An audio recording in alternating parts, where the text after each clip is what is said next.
All right, let's bring in Arkansas Republican Senator Tom Cotton. We'll get his reaction to North Korea in just a moment, but let's start out with this OPEC fallout. I think, Senator, you can make the case, correct me if you see it differently, I think you can make the case that the average American voter, no matter their party, Republican or Democrat, is not going to be happy if they're paying $4 average for a gallon of gasoline in this country. And we have the ability to produce more oil. We have the ability to refine more oil. But we're turning to Venezuela now for help, potentially?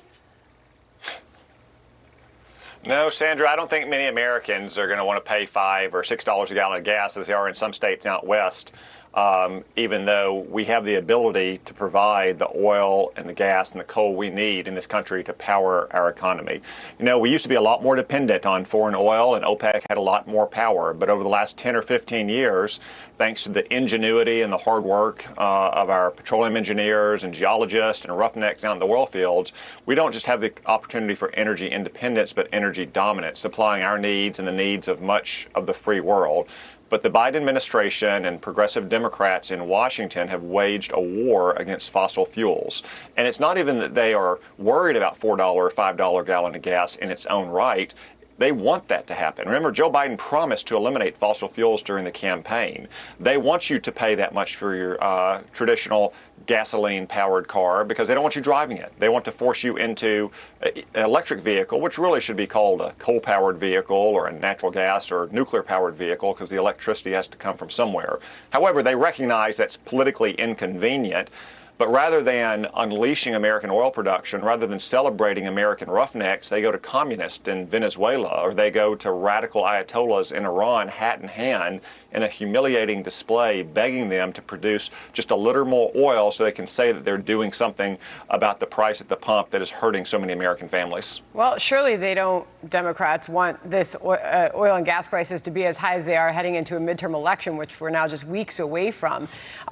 Certainly, the Republicans are making big promises that they can bring gas and oil prices down if they're able to flip control of Congress in November. So, Senator, what's the plan for Republicans? How do you do this, and how fast can you promise that you can get those prices down? Well, Sandra, the oil markets, like many markets, are based in part on expectations and predictions. There's a reason why the price of gasoline started going up almost as soon as Joe Biden took office.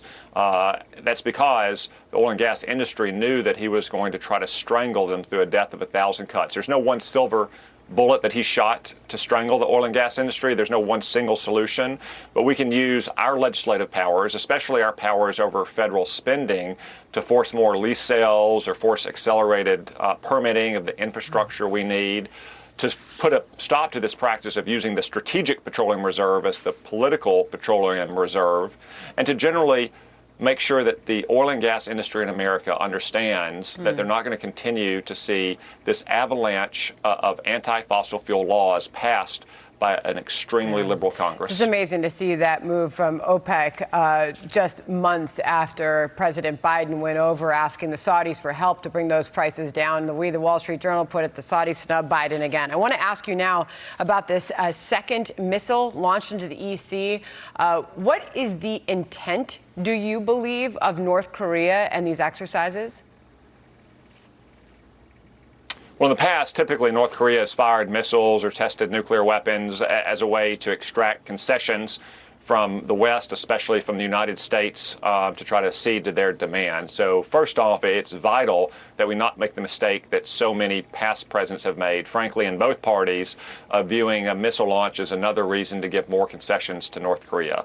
But second, it's also vital that we make sure that we have the weapons, and especially the missile and the air defenses that we need to protect our troops, which, in a happy coincidence, is what we would need to protect our partners in places like South Korea and Japan. Those are things like more Patriot missile batteries, more advanced missile defense technology to neutralize this threat from North Korea. I would say third as well, Joe Biden needs to stop making concessions to dictators in places like Venezuela and Iran. If you make concessions to dictators there, Kim Jong-un, of course, sees that and believes that the store may be open to get more concessions from the United States. So it's always important that we do not grant concessions, that we don't project weakness to one dictator, because anti-American dictators around the world will smell the weakness and they'll begin to demand concessions on their own. Well, they certainly are getting the attention, especially with the second missile launch in just a matter of a week, Senator.